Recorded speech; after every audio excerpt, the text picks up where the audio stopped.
2 versus 1 na lang kaya. Kung talagang hindi kayo duwag. Tapos labanan nyo ako, mag-battle tayo dito. Sabayan nyo ako maguputubad. O, anak, sample. Okay lang, Ari, guputubad. O, buta.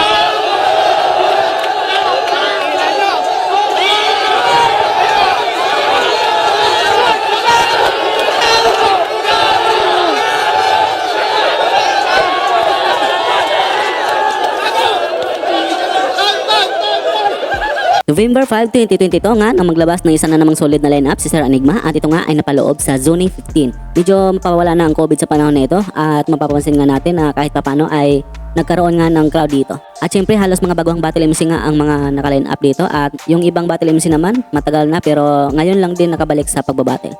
Dito nga natin na masasaksihan ang kaunahang kabulastugan na ginawa ni Shaboy at mukhang una ring nangyari ito sa flip top ang mga ganitong tagpo. Kaya naman sa video nito ay sabay-sabay natin panoorin ang mga nakakatawa at mga kalokohan na nangyari sa event na ito. Welcome back ulit guys sa ating munting channel. For today's video ay papanoorin natin ang Zoning 15 Best Funny Lines. At paalala ko lang muna mga clips na inyong mapapanood sa araw nito ay ayon lang sa abot ng aking nakayanan at kung meron man ako hindi naisama ay pwede kayong mag-comment sa baba at syempre babasahin natin yan. So ngayon, simulan natin. Let's go!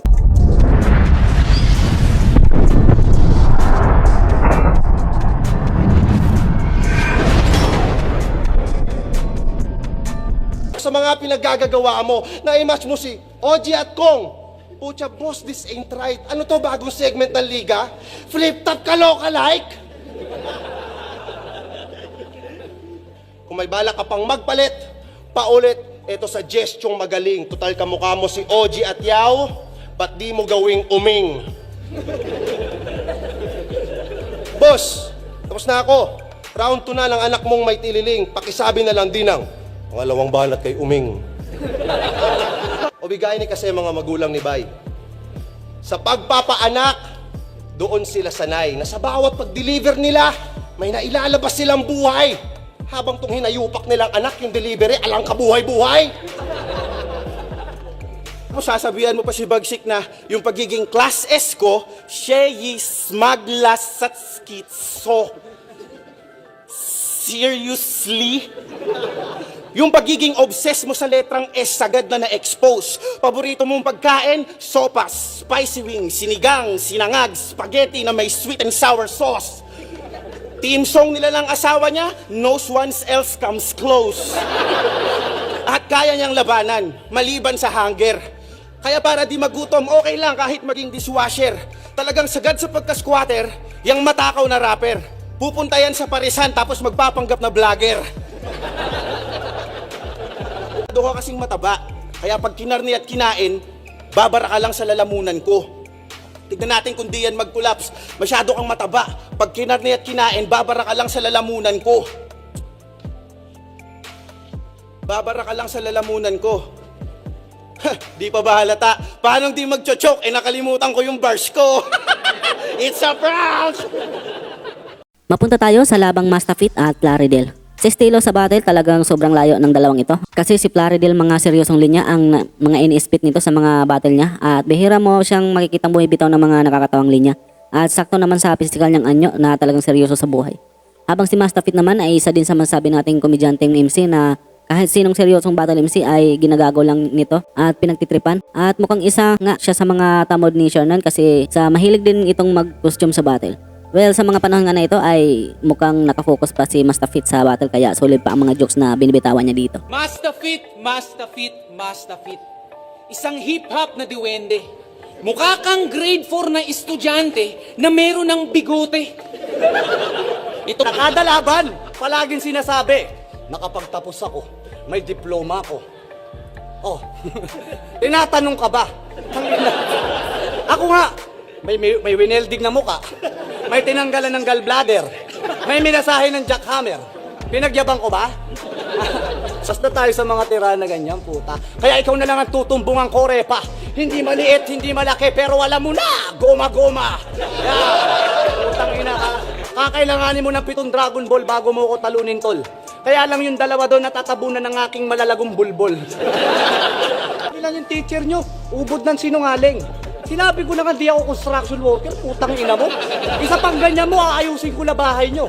Ayos ka, construction ka lang, Ikaw, sino ba minanmanan mo? Baka hindi ako. Putang ina, construction work. Binubuli ka ng yung mga mag-aaral kasi naging teacher ka lang naman daw dahil tuwing flag ceremony ikaw yung naglilid ng dasal. Ganon siya ka-cool. Tuwing Monday lang siya kailangan sa school. Ba't di ka na lang mag-vlog? Vlog. Punta ka ng Russia tapos iwagayway mo yung ating Philippine flag.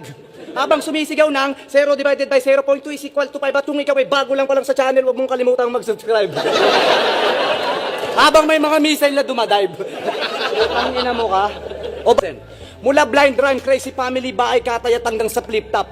Hanggang ma-hospital ako nagtaka yung mga doktor bakit yung blood type ko daw hip-hop. Oy! Bars ba yun? Puta, marunong pala ako nun. Okay, ano ba gusto nyo? Yung mga banatang malasayad? Sayad. Okay, sayad. Pagbarado, wala babo, sinusundot, binobomba. Pag nag-rap siya, para mga tropa ko nakadroga. Bukas, sara, mukhang tanga. Lubog, mata, lubog, panga. Tangina, ayoko nung ganun. Stick na lang ako sa ganito. Sunod naman ay ang naganap na 2-on-2 surprise freestyle battle na kinakabilangan nga nila K-Ram, Slack1 laban kila Mzite, Manda Baliw. Sobrang solid talaga pag nagsama itong si K-Ram at Slack1 dahil sa parehong komedyante at pareho din ang style sa battle. Kaya talagang di ka maboboring kapag napapanood mo itong dalawa sa 2x2. Habang si Manda Baliw naman at Mzite ay solid din naman pero parang si Manda Baliw talaga yung inabangan dito dahil sa isa din ito sa mga napakahusay magpatawa, lalo na kapag komedyante din ang kanyang nakakalaban at dagdag mo na rin na matunog pangalan niya sa panahon na ito dahil sa mga battle nito sa sunugan na marami talagang naaliw sa malasayto nitong performance. Ikaw, kilala kita. Ikaw si Manda. Yung hiling tinatuan mo, muntik ka nang ipadimanda. Tangina, isang taga Mandaluyong na Lalamove driver na tinatuan mo ng Foodpanda.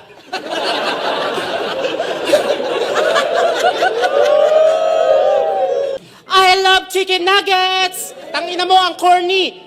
Mukha kang lalaking yummy hotdog my tummy! Yo! Ang ina, kasalanan mo to, dinadala mo ko dito, hindi ko lang maamin.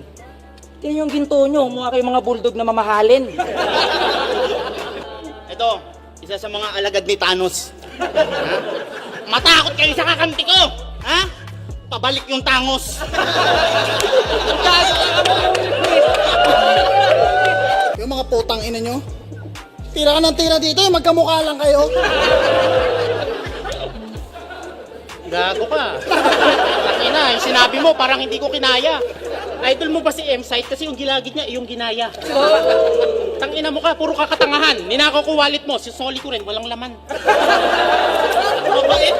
At syempre, dahil umabot ka sa part nito at kung bago ka lang nakapasyal sa channel ko, inanyanyahan mo na kita na mag-subscribe at pakihit na rin ang bell button para lagi kang updated kung may bago kong ilalabas ng mga video tulad dito.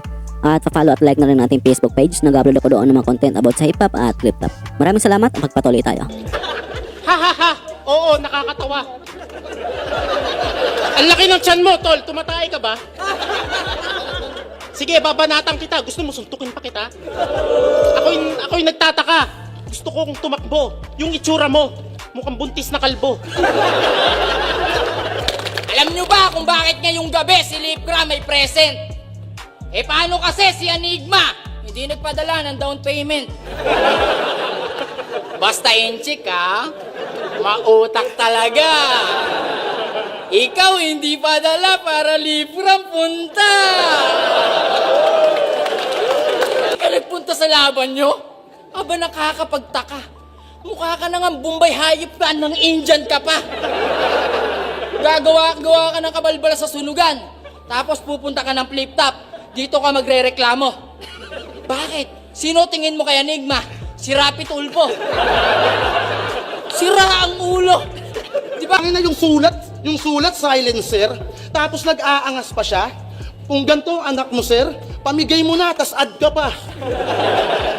At last, ang naganap na laban sa pagitan ni Pinploma at K-Ram. Ito, magkaiba din ang estilo sa battle. Si Pin nga ay battle MC ng Rapolo at isa nga siya sa masasabi nating malakas pagdating sa mga Bisaya Conference. Kung nanonood ka ng mga battle niya sa Rapolo ay makita mo talaga ang husay sa performance nito ni Pinploma. Pero yun nga, at si K-Ram ang kanyang nakalaban dito at mukhang nakakaintindi pa ito ng Bisaya kaya maraming nakakatawang anggulo ang nakita dito ni K-Ram at mukhang sa battle nga nito ay lalo nating nakikilala si K-Ram sa pagiging komedyante nito at maliban nga kay Lipgram ay sobrang galing din nito mag-mock ng linya. Isama mo na rin ang ekspresyon ng mukha nito na mas lalong nakakatawa pag nag-i-speech siya ng linya.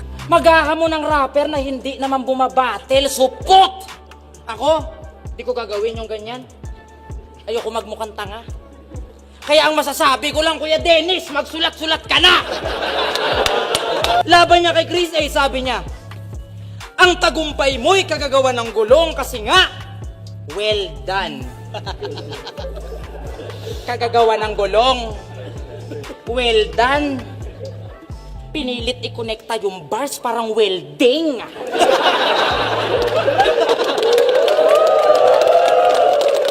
Tagal mo na nagarap hanggang ngayon hindi ka kilala. Isasama niya pa daw yung mga agrupo niya sa top. Top Buendia lang pala. Panood pa akong laban nito sa Cebu. At ang nasabi ko parang yung utak mo hindi mo ginagamit. Laban niya kay Rain, siya daw yung eagle kasi may ahas ang nadagit. Hanep, yung katangahan mo talagang pinakita mo pa sa kamera. Malaman lamang ko yung tinutukoy niya na eagle, agila. Kala ko naman nalugi ka. Yung eagle, naging eagle, yung kabubuhan mo sagad. Di mo na lang sinabi nga, pambansang ebon, para nagets namin agad.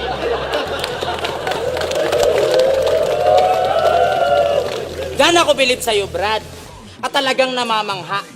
Biruin mo, nakakapag-slant rhyme ka nang di mo sinasadya.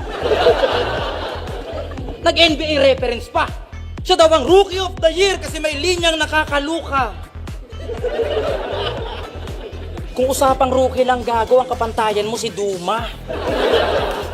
Siya daw ang pinakamagaling na rookie sa batch namin.